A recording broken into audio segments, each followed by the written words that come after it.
Aleluia. Quem está feliz, fala amém. Amém. Glória a Deus. Vamos nos colocar de pé em reverência à palavra do Senhor nosso Deus. Eu vou pedir aos irmãos que abram a sua Bíblia no Evangelho de Jesus Cristo, descrito por Mateus, no capítulo de número 16. Obrigado, irmão. Evangelho de Jesus Cristo, escrito por Mateus. Hoje, a palavra que Deus... A gente está seguindo uma sequência aqui, irmãos, uma série de mensagens. Hoje já é o 9º domingo dessa série de mensagens, que é a série sobre as parábolas do Mestre. Hoje já é o 9º domingo, meu Deus, um instante, né? A gente aprendeu sobre a figueira seca, sobre o semeador, a gente aprendeu sobre o grande banquete, a parábola do Lázaro e o rico, a gente aprendeu a diferença do joio e do trigo, do fariseu para o publicano. No domingo retrasado, nós aprendemos sobre o filho pródigo. No domingo passado, o irmão do filho pródigo. Hoje Deus colocou no meu coração a parábola do bom samaritano.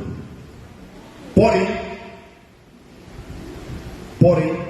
isso eu vou falar no próximo domingo, a do bom samaritano. Porque para entender a parábola do bom samaritano, nós precisamos entender o que é a igreja. E Deus me deu uma palavra hoje de manhã e me inquietou o dia inteiro para trazer essa palavra hoje à noite. Nós precisamos entender o que é a igreja, qual é o papel da igreja, qual é a função da igreja, para que a igreja foi instituída, o que é de verdade a igreja. Então, antes de nós lermos, eu quero convidar os meus irmãos a fazer uma breve oração, pedindo ao Senhor que não deixe a gente sair daqui da mesma maneira que a gente entrou. Amém. Amém? Curva a tua cabeça e fecha os teus olhos. Maravilhoso Deus, eterno, bondoso e grandioso Pai, Tu és maravilhoso demais. A Tua palavra diz no Salmos 18 que Davi disse: eu te amo, Senhor. E eu faço das palavras de Davi as minhas palavras: eu te amo, Senhor. Tua palavra diz, Senhor, que o Senhor se inclina para ouvir a nossa oração. Então eu te peço essa noite, ouve a nossa oração, Pai.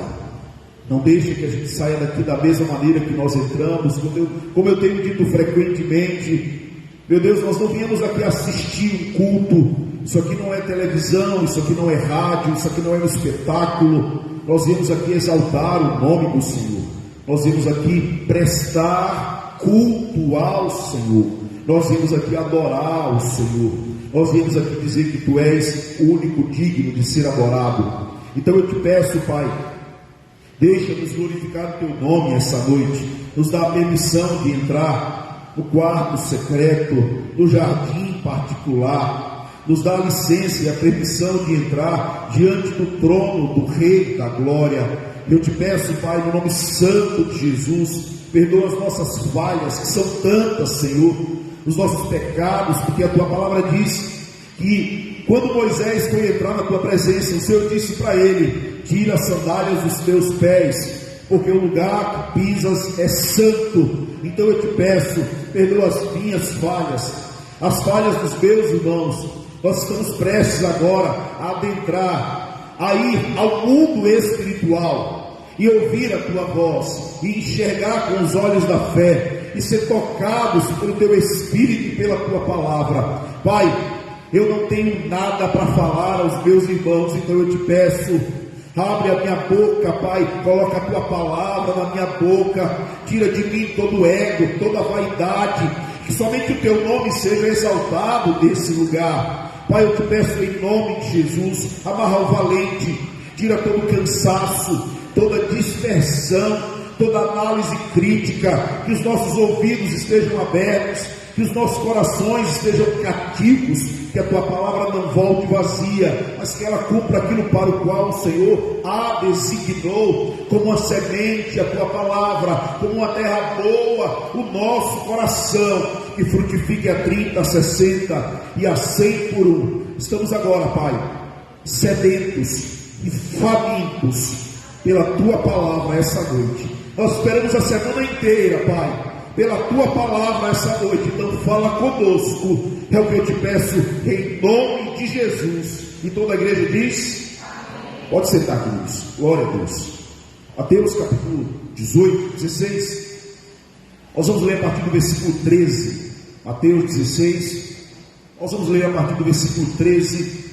E o Senhor, essa noite, vai nos mostrar pela sua palavra o que é a igreja, para que serve a igreja, qual é a função da igreja, por que nós cultuamos o Senhor. Mateus capítulo 16, a partir do versículo 13, diz assim a palavra do Senhor: indo Jesus para os lados de Cesareia de Filipe, perguntou aos seus discípulos: quem diz o povo ser o Filho do Homem? E eles responderam: uns dizem João Batista, outros Elias, e outros Jeremias, e algum dos profetas. Mas vós, continuou ele, quem dizeis que eu sou? Respondendo Simão Pedro: tu és o Cristo, o Filho do Deus vivo. Então Jesus lhe afirmou: bem-aventurado és, Simão Bar-Jonas, porque não foi a carne e o sangue que tu revelaram, mas o meu Pai que está nos céus. Também eu te digo que tu és Pedro, e sobre esta pedra edificarei a minha igreja. As portas do inferno não prevalecerão contra ela. Versículo 19: dar-te-ei as chaves do meu reino, do reino dos céus. E o que ligares na terra terá sido ligado nos céus, e o que desligares na terra terá sido desligado nos céus. Então advertiu os discípulos que a ninguém dissessem ser ele o Cristo.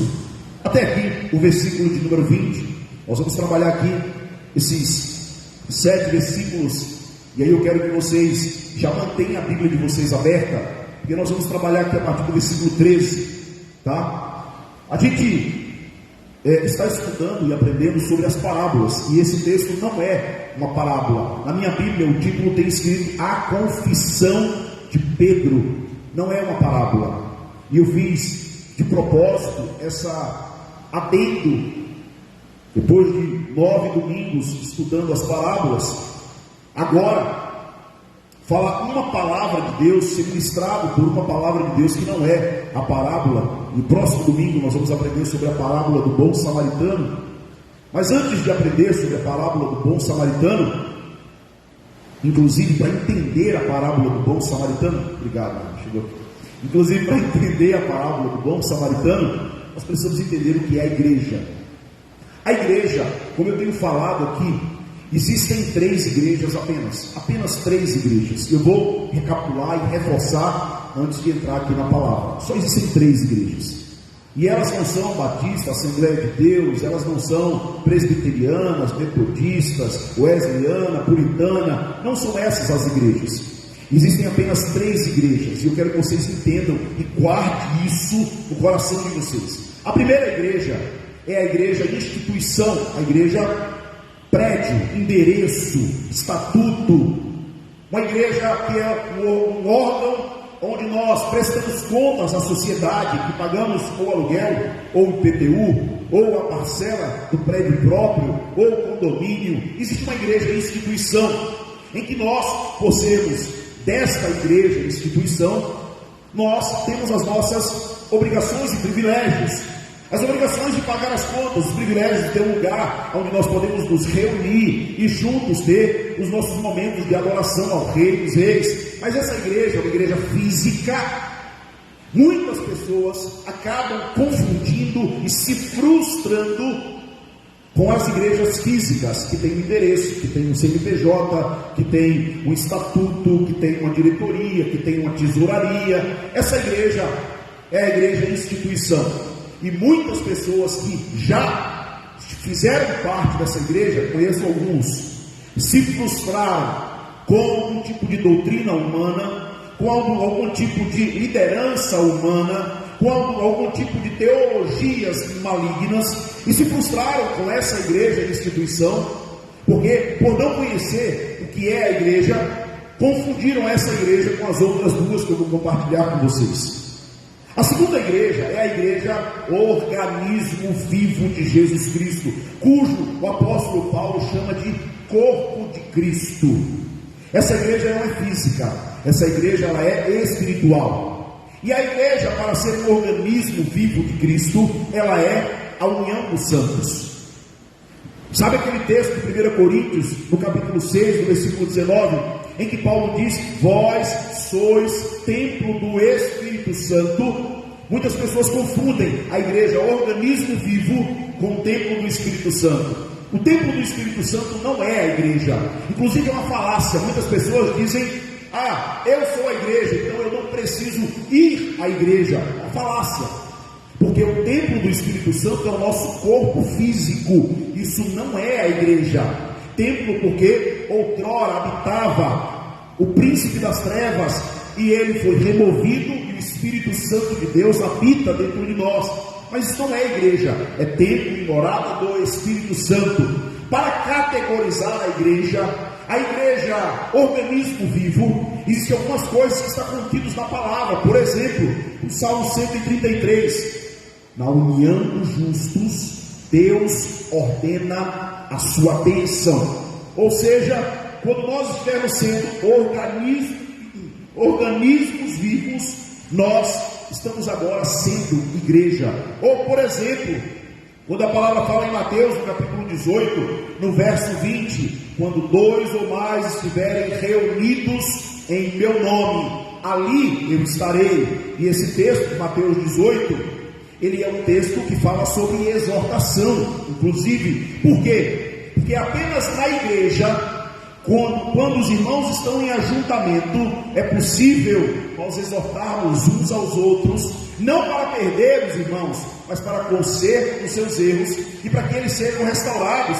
Nesse texto do capítulo 18, uma das características da igreja é: se teu irmão estiver em erro, em falha, em pecado, vai até ele. Se ele não te ouvir, leva o irmão. Se ele ainda assim não ouvir nem você, nem teu irmão, chama toda a igreja e vai até ele. Para quê? Para mostrar a ele qual é a verdade, como manifestação do amor. Nós vamos lá trazê-los do erro para o reino de Deus. Então a igreja, ela tem exortação, a igreja tem comunhão, a igreja tem adoração. Sabe quando Davi diz no Salmo 123: alegrei-me quando me disseram, vamos para a casa do Senhor. Davi não estava falando apenas do templo físico, ele estava falando da união dos santos, da comunhão dos justos. E a palavra do Senhor fala em Hebreus assim: não deixeis de congregar, como é costume de muitos. O autor de Hebreus está falando da igreja, organismo vivo. Organismo vivo. Não é incomum uma pessoa que não crê, que não serve, que não anda com Deus, falar a seguinte frase: eu já tenho Deus no meu coração. Já ouviram isso? Eu já tenho Deus no meu coração, eu não preciso de ir à igreja, porque ele não conhece a igreja, ele está confundindo a igreja instituição com a igreja organismo. Existe uma terceira igreja. A terceira igreja é a igreja celestial. E se você não gosta da igreja organismo, você vai odiar a igreja celestial. Se você não gosta de adorar, você não vai gostar dos céus. Se você não gosta de ser um instrumento do Senhor, você não gosta de sentir a presença do Senhor, provavelmente você não vai gostar dos céus. A igreja celestial, nós vamos sentar à mesa do Senhor, nós vamos entoar louvores, Hosana, Hosana, Hosana, juntamente com os anjos, e diremos: Santo, Santo, Santo é o Senhor dos exércitos, e lá haverá alegria e gozo eterno. Essa igreja é a igreja prometida a todos os santos, aqueles que servem ao Senhor em sua vida. Jesus Cristo chama essa igreja celestial de noiva, que não é o organismo e que não é a instituição, é a igreja que vai subir, é a igreja que vai ter: eu irei para o meu Pai preparar lugar, mas eu voltarei para buscar a minha noiva. Essa igreja é a igreja celestial. E nesse texto de Mateus 18, ele está falando De qual igreja? Da igreja instituição? Da igreja organismo? Ou da igreja celestial? Vamos ler.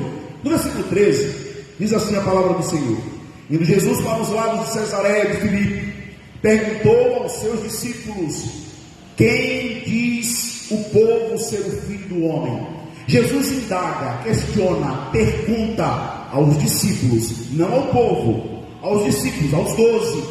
Pergunta aos discípulos assim: o que as pessoas estão falando de mim? Não porque Jesus estava preocupado com a sua imagem, com a sua integridade ou com a opinião dos outros, não por isso.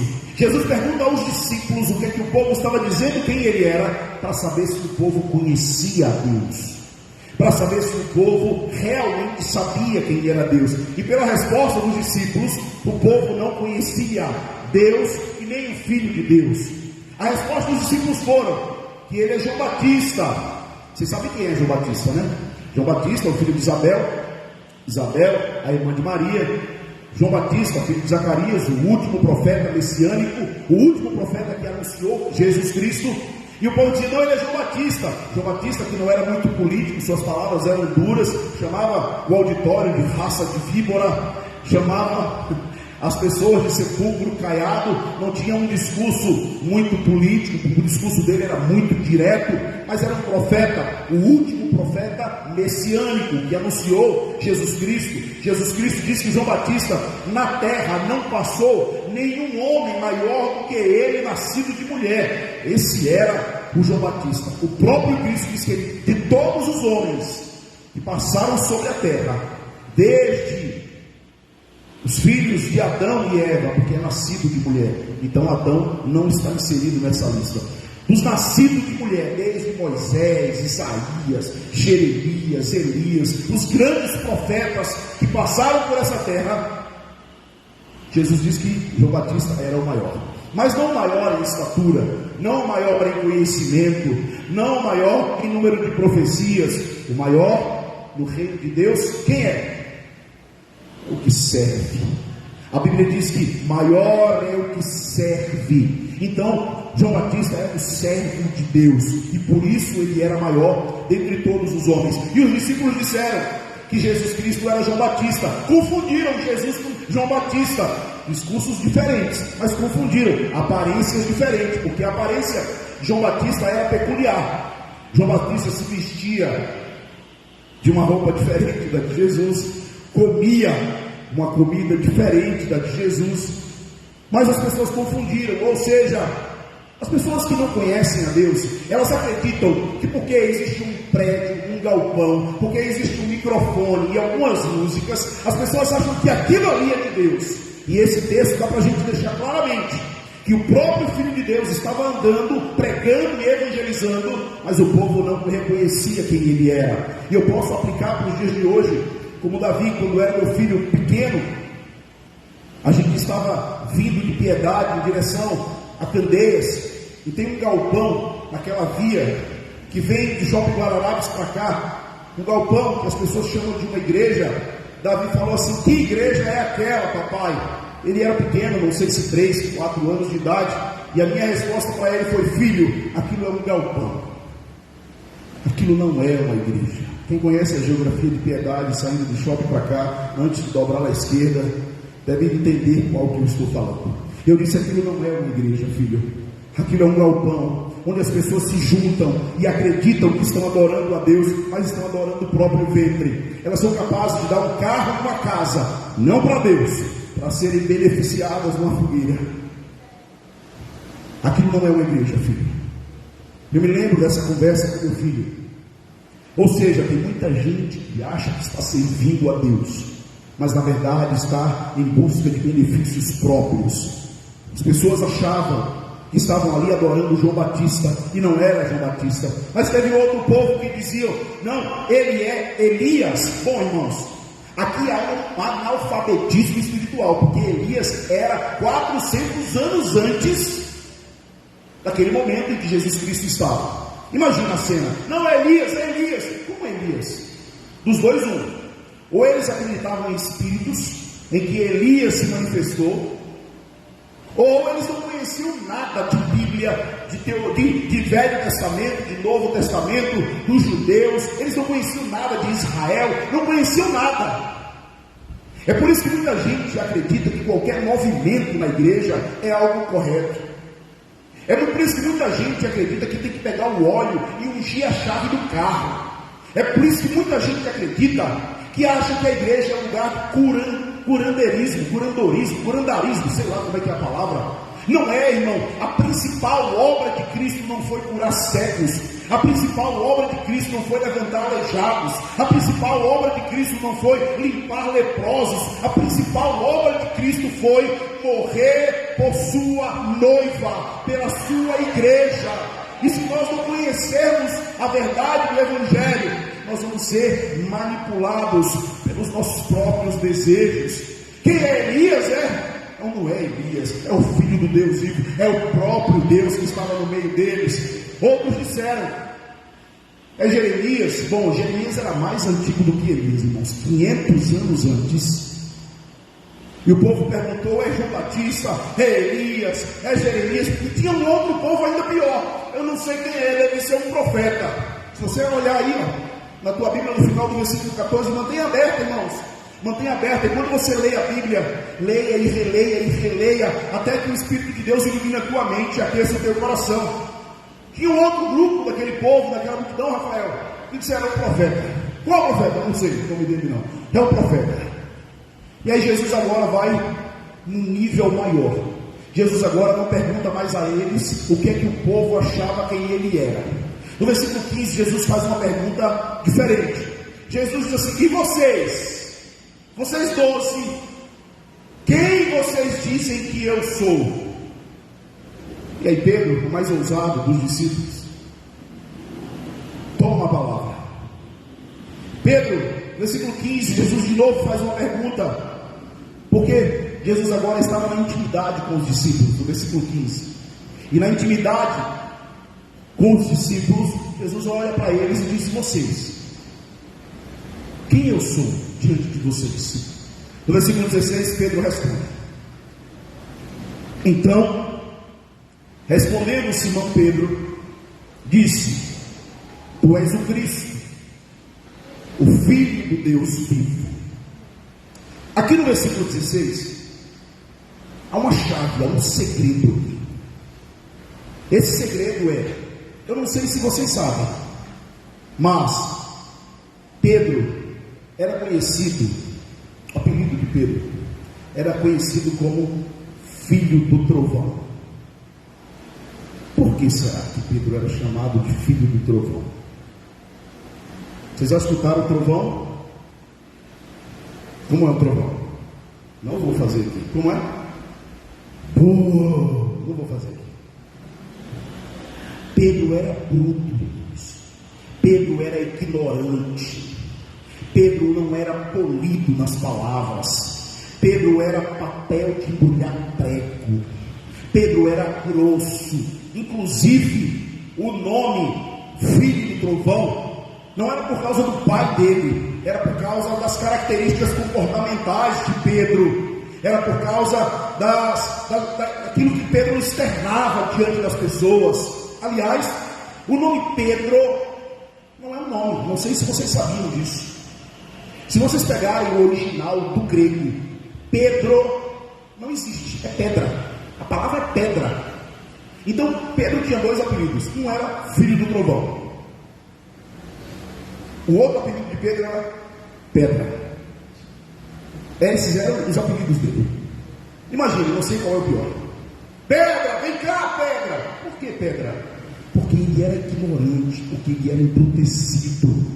Jesus não chama ele de pedra. Olha que coisa linda, já vai chegar. Mas no versículo 16, Jesus dá aqui uma das maiores chaves espirituais. Jesus diz assim, respondendo Simão Pedro. Quem foi que falou Simão Pedro? Quem foi que escreveu esse texto? Quem escreveu esse texto foi Mateus. Não foi Jesus que falou isso aqui. Mateus escreveu esse texto e ele está narrando o acontecido. Então Mateus diz assim, olha, respondeu Simão, o Pedro, Simão Pedra, na verdade o nome dele é Simão, Simão Pedra, porque tinha outro Simão. Respondendo Simão Pedra, e disse: tu és o Cristo, o Filho do Deus vivo. Cristo significa ungido, separado por Deus. No versículo 17, Jesus dá aqui uma das palavras de entendimento e iluminação. Jesus diz assim: então Jesus afirmou: bem-aventurado és Simão Barjonas, porque não foi a carne e o sangue que tu revelaram, mas o meu Pai que está nos céus. Quando Pedro diz que Jesus é o Cristo, o Filho de Deus vivo, quem colocou esse entendimento no filho do trovão e na pedra foi o próprio Pai. Então ele se revela para nós. Ele se revela para nós. Ou seja, não há nenhum homem que possa dizer: eu me entreguei a Cristo. Não, se ele primeiro não se revelar para nós. Não, se primeiro ele abrir os nossos olhos. Não, sem primeiro ele transformar o coração de pedra num coração de carne. Não, sem primeiro ele não dar entendimento para as nossas vidas. E aí Jesus chama da maneira correta: Simão, filho de Jonas. Porque Bar Jonas não é o sobrenome. Bar no grego significa filho, e Jonas é o nome do pai de Pedro. Vocês lembram da história do cego de Jericó? Lá em Marcos, no capítulo 9, como é o nome daquele cego? Não tem nome a Bíblia, não dá o nome. Bartimeu, Timeu é o pai dele. Bar significa filho, filho de Timeu, filho de Timeu. Ali não tem o nome daquele cego. O Bartimeu, na verdade, é filho de Timeu. Vocês lembram da história? Jesus, filho de Davi, tem compaixão de mim. Ele gritava e gritava e gritava. E Jesus perguntou: o que queres que eu te faça? Imagine uma cena: o cego, e Jesus pergunta para ele: o que queres que eu te faça, filho de Timeu? E ele diz para Jesus que eu enxergue. Então a tua oração não diz assim: Senhor, opera, Senhor. Não, diga exatamente o que você quer, em nome de Jesus. Então Jesus chama pela identidade. Ele nos conhece de forma única. E ele não te chama Pedro, ele não chama filho de trovão. Ele diz: Simão, filho de Jonas. Não foi conhecimento humano, não foi leitura bíblica, não foi a tua capacidade que fizeram você falar o que você falou agora. Quem fez isso com você foi o meu Pai que está nos céus. Ele se revelou para você, Simão. E aqui nós vemos uma das maiores profundidades, porque nós temos às vezes pessoas que estão caminhando na igreja há anos sem conhecer a Deus. Não há muito tempo atrás eu fiz uma reunião aqui na igreja e eu perguntei para os irmãos: o que é que vocês estão fazendo aqui na igreja? Não há muito tempo atrás, acredito que ano passado, uma pessoa respondeu para minha maior surpresa e desagrado: estou aqui para ajudar o senhor, pastor. Meu Deus do céu, Rafael, a culpa é minha, acho que eu não estou ensinando o povo, porque aqui não é lugar de ajudar o pastor, aqui é lugar de exaltar o nome do Senhor, aqui é lugar de saquear as almas do inferno, aqui é lugar de ser sarado, curado, transformado pela palavra, aqui é lugar de ser lavado pelo sangue, aqui é lugar de encher o coração da expectativa de uma eternidade, aqui é lugar onde tudo que nós fizermos, tudo, exceto ajudar o pastor, tudo que nós fizermos é para glorificar o nome do Senhor. E por não entender, e por não conhecer, e por não ter relacionamento com Deus, às vezes a gente acha que está fazendo algo correto, mas está perdido no meio dessa multidão, como aqueles que disseram: é Elias, é Jeremias, é João Batista, quem é algum dos profetas. Então Jesus se relaciona com a gente na intimidade, e Ele se revela de forma individual para cada um de nós. No versículo 19, a maior autoridade da terra não é um presidente, a maior autoridade da terra não é um juiz, a maior autoridade da terra não é o coveiro, a maior autoridade da terra é a igreja. Fala assim: a igreja. Essa é a maior autoridade da terra. E vocês vão entender por que é a maior autoridade da terra. Obrigado, irmão. É a maior autoridade, obrigado. É a maior autoridade da terra, porque ao longo dos séculos, tentaram destruir a igreja. Qual igreja? A instituição? Não, o organismo vivo. Então, no Holocausto, Bíblias foram queimadas, cristãos como mártires foram hostilizados, decapitados, crucificados, lançados aos leões. Ao longo dos séculos, a igreja foi alvo para a destruição. Ao longo da história, não apenas a história contida na Bíblia, mas a história moderna. Roma tentou destruir a igreja, Babilônia tentou destruir a igreja, os impérios da Pérsia tentaram destruir a igreja, Faraó no Egito tentou destruir a igreja, mas só que não pode destruir a igreja. Por quê? Porque a igreja é a maior autoridade da terra. A igreja não é eu sou a igreja, não. A igreja foi comprada pelo sangue do Filho de Deus.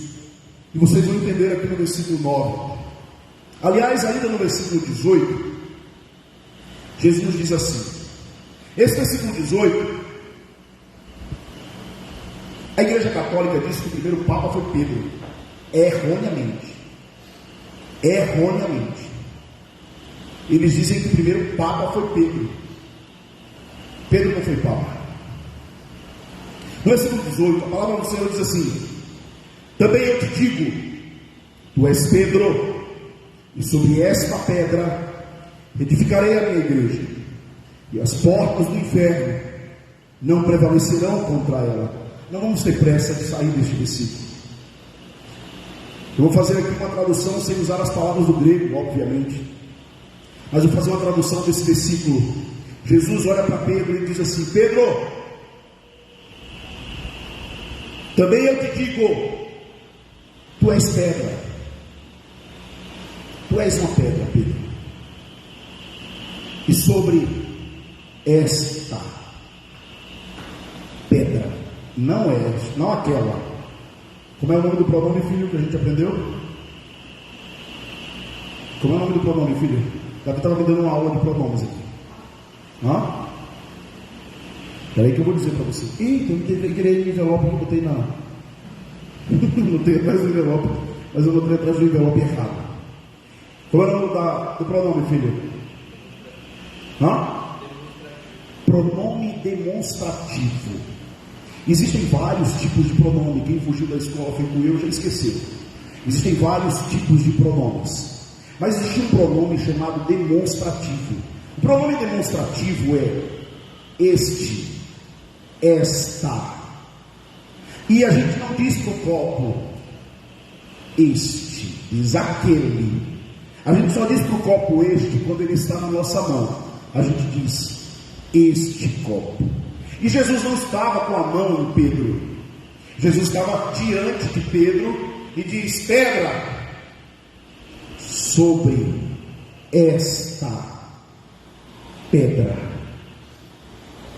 E no original, Jesus está dizendo que sobre esta pedra não é igual a pedra Pedro, porque a pedra Pedro é uma pedra, fragmentos de pedra. Quando Jesus diz pedra a ele está dizendo base, ou pedra angular, como diz o apóstolo Paulo. Então era como se Jesus estivesse dizendo assim, pedra, sobre esta base será construída a igreja, será edificada a igreja, sobre esta base. Que base? O próprio Cristo. Ele é a base. Se você for construir uma casa e ela não tiver base, a casa cai. Se você quiser construir uma igreja sem Cristo, a igreja não subsistirá. Então Jesus chega para Pedro e diz: pedra, sobre esta base eu construirei uma igreja, e esta igreja aqui, Pedro, as portas do inferno não prevalecerão contra ela. Jesus está falando dele, do sangue dele, do sacrifício dele. Ele está falando agora da igreja celestial. Ele está falando da igreja noiva de Cristo. Ele está dizendo para Pedro e para os discípulos que ele vai inaugurar uma igreja celestial. E a inauguração da igreja celestial, ela se dá pelo sacrifício de Cristo na cruz do Calvário. E ele vai ainda mais distante, e ele diz para esta igreja: não a instituição, não o organismo, mas a igreja celestial, a noiva de Cristo, que está de passagem aqui na terra, que está de passagem aqui na terra. Ele diz assim: dar-te-ei as chaves do meu reino. É por isso que a igreja é a maior autoridade da terra. Dar-te-ei as chaves do meu reino, e aquilo que vocês, com essa chave, aquilo que vocês ligarem na terra, terá sido ligado nos céus. Aquilo que vocês desligarem na terra, terá sido desligado nos céus. Agora Jesus está falando de uma forma mais madura, de uma forma mais profunda, de uma forma mais intensa. Jesus agora está revelando para eles, os discípulos, o mundo espiritual, o acesso ao mundo espiritual. E nós podemos passar a vida inteira na igreja física sem ter acesso ao mundo espiritual, sem enxergar, sem ouvir, apenas sendo levados por ventos de doutrinas, procurando falsos mestres, e não suportaremos a verdadeira palavra e a sã doutrina. E quando elas forem pregadas, será como comichão aos nossos ouvidos, como Paulo diz a Timóteo. Então Jesus ensina que há os céus, que há um reino, que há um mundo espiritual. E essa igreja, ela tem a maior autoridade que existe na terra. E ao longo da história, todos os líderes que tentaram destruir essa igreja foram frustrados e fracassados. Todos eles, desde a Babilônia, desde o Egito, desde Roma, todos eles tentaram destruir a igreja de Cristo, mas todos eles fracassaram. Por quê? Porque Ele é a base, Ele é o construtor, Ele é o Senhor da igreja. E a igreja de Jesus Cristo, ela jamais será destruída por causa do sacrifício de Cristo na cruz do Calvário. E eu posso dar muitos exemplos para vocês. Hudson Taylor, um teólogo americano, ele diz que a obra de Deus feita da maneira de Deus, o próprio Deus se responsabiliza por ela. A obra de Deus feita da maneira de Deus, o próprio Deus se responsabiliza por ela. Eu não sei se vocês sabem, mas a noiva de Cristo, que saiu do Egito e atravessou o Mar Vermelho, o faraó tentou destruir aquela noiva, mas não conseguiu destruir aquela noiva. Pilatos tentou destruir aquela noiva. Uma noite antes do julgamento de Barrabás e de Cristo, a esposa de Pilatos teve um sonho, e o sonho era que ele era inocente, e ela conta para o marido, e ele age como se nada tivesse acontecido. O que ele faz? Ele lava as mãos. Vocês sabem o final da história de Pilatos, ele foi destruído e morreu. Jezabel, a esposa de Acabe, se levantou contra a igreja, contra os profetas. A Bíblia diz que ela matou muitos profetas. E Elias, que ouviu a ameaça dela, fugiu para o Monte Carmelo, 1 Reis capítulo 18. Quando ele vai para o Monte Carmelo, ele entra numa caverna, e na caverna do Monte Carmelo, ele pede a Deus que tire a vida dele. Elias entra em depressão, porque um dos piores níveis da depressão é desejar o suicídio. E Elias estava em depressão, e ele vai diante de Deus e diz: eu fiquei só. E Deus diz para ele que ele não estava só, que ainda haviam 7.000 joelhos que não se renderam a Baal, e que o trabalho dele não havia acabado. Ele ainda tinha que ungir rei, ele ainda tinha que ungir profeta, e ele não tinha acabado a missão dele aqui na terra. Deus nos deu uma missão a cada um de nós, e se você não sabe a tua missão, peça a Deus que te mostre, porque cada um de nós temos uma missão a ser cumprida aqui na terra, e nós não vamos sair daqui sem cumprir a tarefa que Deus nos deu. Quando eu era criança, tinha uma brincadeira que chamava "O Rei Mandou Dizer". Quem riu, brincou disso. O Rei Mandou Dizer era uma brincadeira de infância. O Rei mandou dizer que achasse uma formiga. A gente saía para procurar uma formiga, e saía para procurar uma formiga, colocando à parte as brincadeiras. Hoje o Rei manda dizer e nós não queremos obedecer. Hoje pela manhã eu passei pela praia de Boa Viagem com a minha família, e o mar estava muito alto e revolto, mas o Senhor colocou, disse até aqui ao mar. Ele não ultrapassa o limite que Deus estabeleceu, porque o Rei mandou dizer que o mar parasse. Ele mandou parar.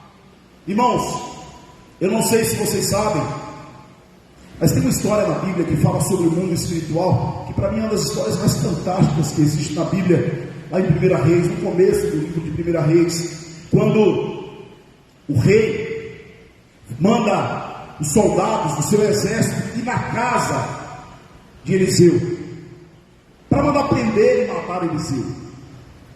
E Eliseu tinha um diácono que andava com ele, chamado Geazi. E Geazi corre da rua e entra na casa de Eliseu. Diz Eliseu: agora Eliseu, o bicho pegou. Agora Eliseu, está falando igual, não vai baixar. Agora Eliseu, o bicho pegou Eliseu. Sabe o que aconteceu, Eliseu? Não. Os soldados do rei da Pérsia estão agora do lado de fora, vão te prender e depois vão te matar. E aí, Eliseu, que era um homem de Deus, que tinha acesso ao mundo espiritual, Eliseu vai e faz uma oração. A oração era: Senhor, eu te peço, tá bom aqui, tranquilo.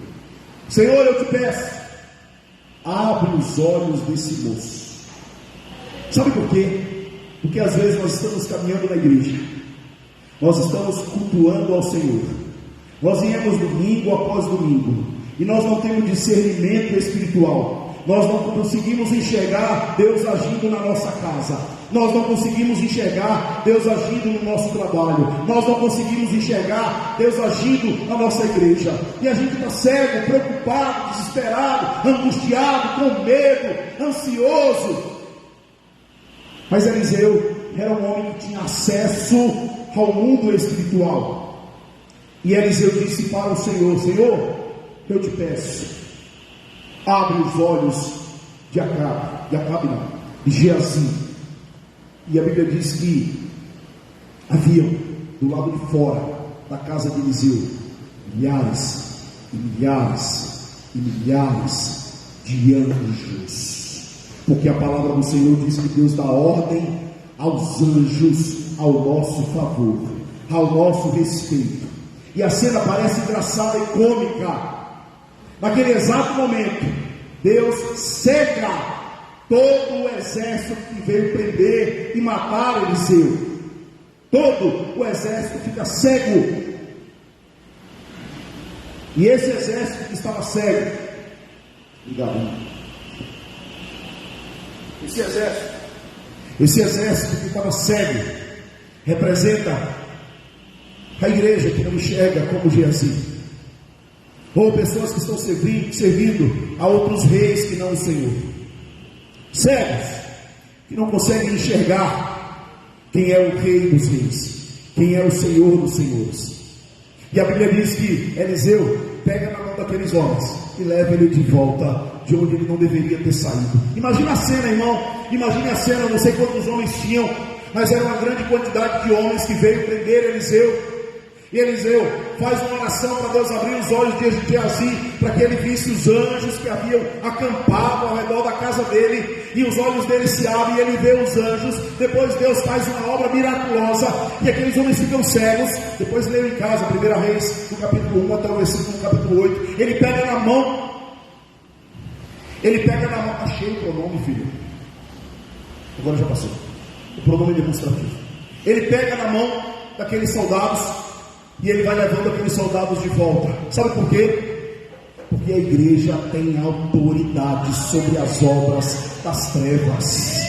A igreja tem autoridade sobre as obras das trevas. E essa igreja que tem autoridade sobre as obras das trevas, quando ela está unida num só propósito, quando ela está orando ao Deus dos céus de todo o seu coração, na união dos justos, Deus ordena a bênção. É essa igreja que vai subir aos céus. Então como é que eu vou falar de um samaritano se eu não conheço a igreja? Como é que eu vou falar de um levita se eu não conheço a igreja? Como é que eu vou falar de um mestre se eu não conheço a igreja? Hoje nós conhecemos o que é a igreja e nós sabemos o que é a igreja. Sabe uma coisa que me chamou muita atenção? Alguns anos atrás eu prestei um serviço em uma empresa que ela fazia forma de madeira para construção de prédios. E nessa empresa que eu trabalhei, chamava Formatec, tinha um senhor Moisés. Esse senhor era um homem de oração, e ele era zombado no meio da igreja, no meio do trabalho. Ele era zombado pelas pessoas. Ele era um homem de oração. Ele baixava a cabeça dele para orar na hora do almoço. O pessoal pegava a carne dele, rapaz. Ele era zombado. E teve um dia que um homem que estava zombando dele na hora do almoço, ele fez uma palavra e disse assim: olha, eu vou orar a Deus para que Deus se mostre para vocês quem Ele é. Eu vou orar para que Deus se mostre para você quem Ele é. E se Ele não mostrar para você quem Ele é, eu vou orar a Deus para Ele te levar. Pararam de brincar com aquele homem, porque ele não estava brincando de ser crente, ele não estava brincando de servir ao Senhor, ele não estava brincando de evangelho, ele não estava brincando de dizer que era servo de Deus. De forma sobrenatural, esse homem que perseguia muitas pessoas ali naquela empresa, eu inclusive era uma das pessoas que ele perseguiu. 2 meses depois, aquele homem morreu num acidente de carro. Eu não acredito em coincidências, irmãos. Eu não acredito em coincidências. Mas não se pode zombar da igreja do Senhor. Não se pode zombar da obra miraculosa que o Senhor fez através da igreja, porque Ele disse que Ele é a base, e sobre esta base Ele construirá uma igreja, das quais as portas do inferno não prevalecerão contra esta igreja. Eu não sei se vocês estão entendendo essa palavra. No domingo passado eu tive uma das experiências mais lindas do meu ministério. Uma das experiências mais lindas no culto do Dia dos Pais. Nós estávamos falando aqui sobre o irmão do filho pródigo, um irmão machucado, um irmão frustrado, um irmão egoísta, um irmão traumatizado, um irmão com inveja. E eu estava pregando sobre o irmão do filho pródigo aqui no domingo passado, e a gente teve a comunhão. Depois que a gente uma vez por mês, podia ser todo domingo, uma vez por mês a gente faz a comunhão dos irmãos. Não podia ser todo domingo, ia ser uma bênção. A gente ia ter que ir enrolando para cá. Então uma vez por mês a gente faz aqui um café, que não é um café, é um banquete de misericórdia. E tem irmão que não come só um pratinho, não vou dizer quem é, não come só um pratinho, né, Rafael? Não vou dizer quem é. E a gente estava ali atrás conversando, comendo e brincando, e o irmão me chamou e disse: pastor, eu quero conversar com o senhor. Eu falei: amém. Aí viemos aqui, eu conversei com o irmão, e o irmão disse assim: pastor, ele me contou algumas coisas, e depois ele falou assim: pastor, eu quero me render a esse Deus, eu quero me render a esse Deus, eu quero que esse Deus entre no meu coração, pastor. Eu quero que esse Deus que o Senhor pregou, Ele mude a minha história, Ele mude a minha vida. Nós oramos juntos, eu orei por ele, e eu falei assim para esse homem: vamos lá contar para a sua família, você se rendeu a Cristo? Ele disse: não, pastor, o senhor mesmo conta, não vou contar não.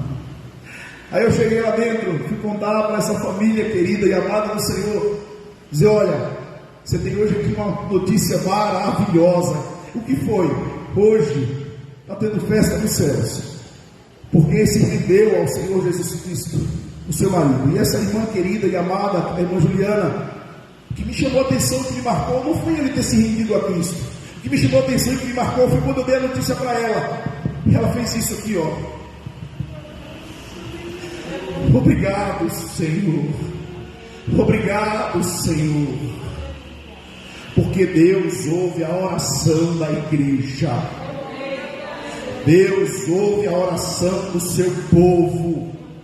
Deus é um Deus que diz que o que nós ligarmos aqui na terra será ligado nos céus, e o que desligarmos aqui na terra terá sido desligado nos céus. Nós vamos, como igreja, hoje desligar algumas coisas, irmãos.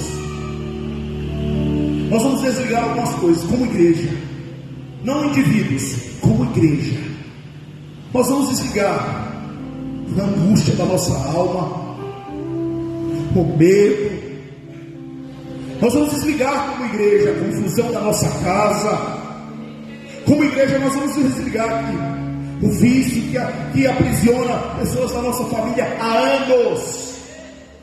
Há anos. Coisas que você sabe, mas são as vistas grossas. Com pessoas que você ama. Nós vamos pedir ao Senhor essa noite que desligue. Porque a maior autoridade que existe na terra é a igreja de Jesus Cristo.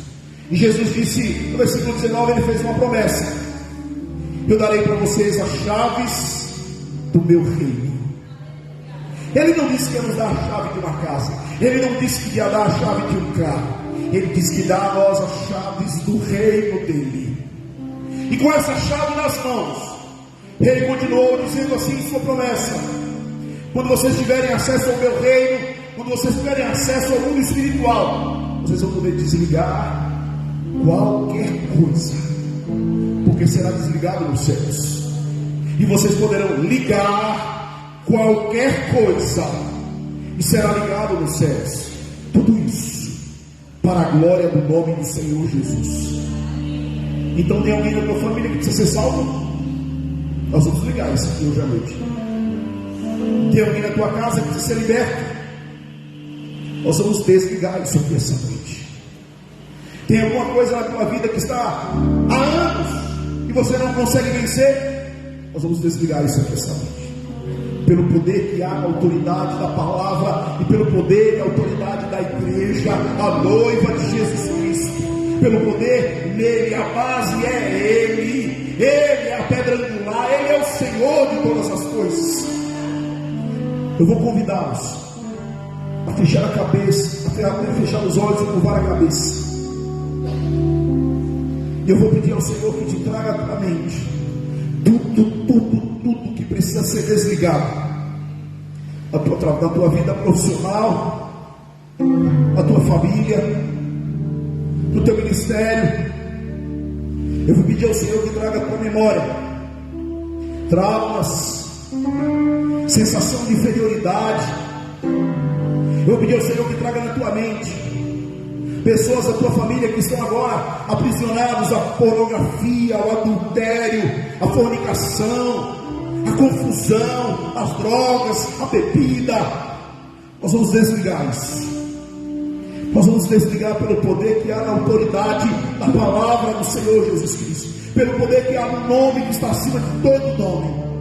E como igreja nós vamos clamar ao Senhor. Ele disse: eu darei a vocês as chaves do meu reino. Ele disse: eu darei a vocês acesso ao mundo espiritual, assim como Eliseu tinha acesso e viu os anjos do Senhor protegendo a casa dele, assim como Elias tinha acesso e fez uma oração e começou a chover, assim como Moisés tinha acesso e marchou e o mar se abriu. O Senhor deu essas chaves à igreja. A igreja. Tem pessoas que você diz assim: só Deus na minha casa. É Ele mesmo que vai fazer, porque não tem coração de pedra que Ele não quebre, não tem filho do trovão que Ele não transforme, não tem oração e não tem coisa demasiadamente difícil para o meu e o teu Deus. Não há casamento que Ele não restaure, não há pecado que Ele não perdoe, não há coração que Ele não liberte, não há prisão que Ele não liberte. Senhor, nós estamos agora unidos como igreja no Teu altar, Pai. Unidos como igreja, e como igreja unida no Senhor, nós queremos desligar da nossa família, Pai, todas as obras das trevas, todas as obras das trevas, que vem trazendo confusão na nossa casa, que vem trazendo, Senhor, gritaria na nossa casa, que vem trazendo divisão na nossa casa. Nós pedimos, Senhor, desliga, Pai, todo vício da nossa parentela. Desliga, Senhor, no nome santo de Jesus. Desliga, Pai. Desliga, Senhor, em nome de Jesus. Eu te peço, desliga da vida do meu irmão as obras das trevas. Desliga, Pai, em nome de Jesus Cristo, de cada um dos meus primos, primas, tios, tias, de todo, Senhor, que ainda não te serve, todo plano do maligno, todo encantamento com essa terra, desliga pelo teu poder, Pai. Eu te peço, Senhor, a vida dos meus filhos, no meu casamento, tudo aquilo que não vem de ti, tudo aquilo que eu não posso fazer, tudo aquilo que eu não tenho capacidade de resolver, sobre essa igreja, Pai, sobre o nosso trabalho, sobre a nossa saúde, em nome de Jesus. Nós vamos ligar agora a salvação na nossa casa. Nós vamos ligar agora as portas abertas. Nós, como igreja, vamos ligar o prédio próprio para essa igreja. Nós vamos ligar, porque nós cremos no poder de Deus. Restauração da tua casa, prosperidade na tua mesa, na tua casa. Nós vamos ligar porque a igreja do Senhor tem autoridade. Autoridade. E não há demônio no inferno, não há homem na terra que não obedeça a voz do Senhor. Senhor, nós queremos ligar aqui na terra tudo aquilo que nós não podemos resolver, tudo aquilo que nós não podemos solucionar, tudo aquilo que está além das nossas capacidades humanas. Nós queremos ligar aqui na terra a salvação dessa pessoa que você está apresentando agora no altar do Senhor. Nós, como igreja, ligamos na terra e ligamos nos céus a cura dessa pessoa que está enferma, a cura. Minha esposa nem sabia qual era a palavra, e ela disse, ainda com as mãos dadas, ela disse, vamos orar, porque a igreja tem autoridade,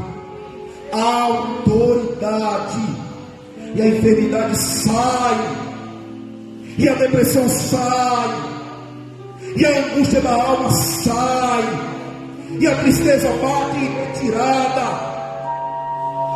Senhor, nós apresentamos a nossa família. Liga a salvação na nossa casa, Pai. Nós apresentamos essa igreja no teu altar, Senhor. A gente possa fazer a tua vontade, Senhor. Mortificar a nossa carne e exaltar o teu nome, Pai. Que a gente possa ter um coração humilde, quebrantado, porque a tua palavra diz que o coração quebrantado o Senhor não desprezará. Nós ligamos aqui na terra a salvação, a cura, a libertação, a prosperidade, as portas abertas, a saúde. Nós ligamos aqui na terra, e terá sido ligado nos céus, ligado nos céus, ligado nos céus, ligado nos céus.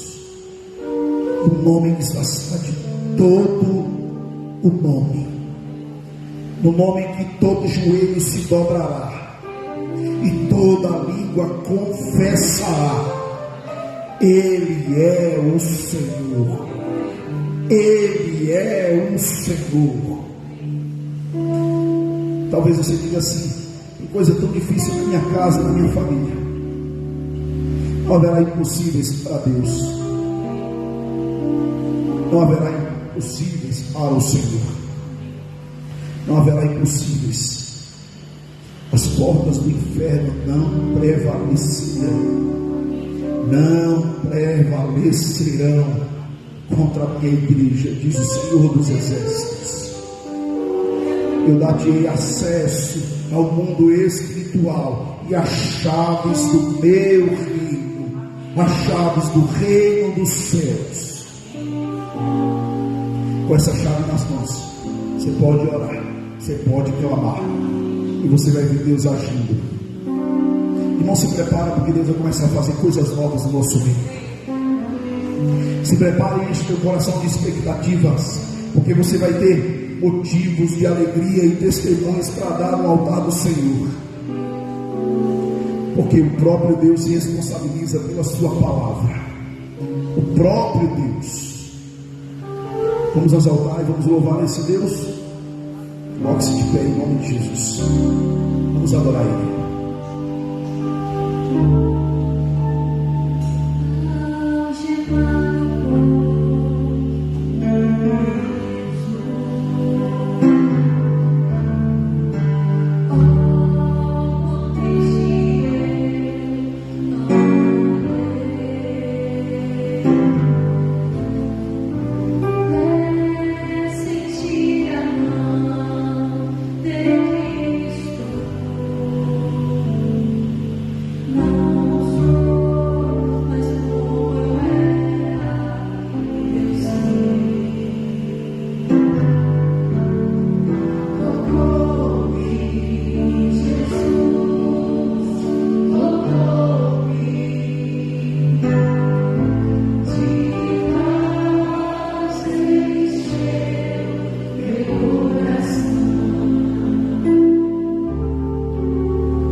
Jesus estivesse no nosso meio aqui fisicamente, ele iria perguntar para vocês e para mim: e vocês?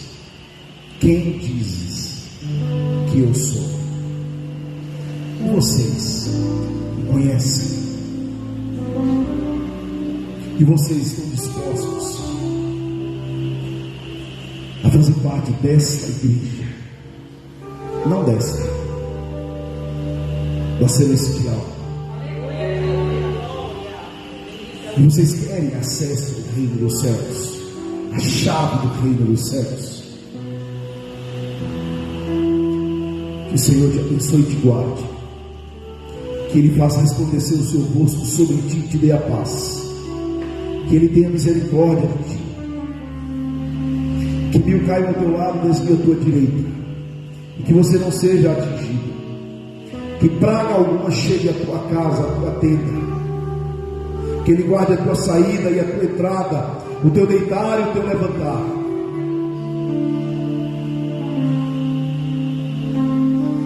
O Senhor é o meu e o teu pastor, e nada nos faltará. Aquele que começou a obra é fiel e justo para completar. E não se canse de fazer o bem, porque no devido tempo você vai colher, se você não desanimar. E agindo Deus, quem impedirá? E Ele não é homem que minta, nem filho do homem para que se arrependa. Tendo Deus prometido, Ele cumprirá. Ele cumprirá. Que o amor de Deus, que a graça do Filho, que as ricas consolações do Santo Espírito de Deus estejam hoje e permanentemente sobre a nossa vida. Vá em paz. Uma semana de livramentos, uma semana de portas abertas, uma semana de restauração do Senhor na tua casa, uma semana de milagres, uma semana de respostas, uma semana de viver o sobrenatural do Senhor, uma semana com as chaves do reino de Deus nas mãos, para aquilo que você ligar, ser ligado nos céus, e aquilo que você desligar, terá sido desligado nos céus, para a glória do teu santo nome, Pai. Em nome do Pai, do Filho e do Santo Espírito de Deus. Toda a igreja diz: amém, amém e amém. Glória a Deus.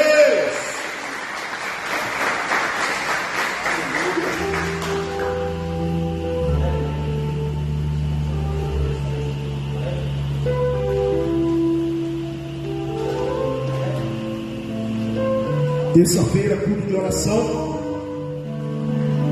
Próximo sábado, conversa de macho. No próximo sábado tem conversa de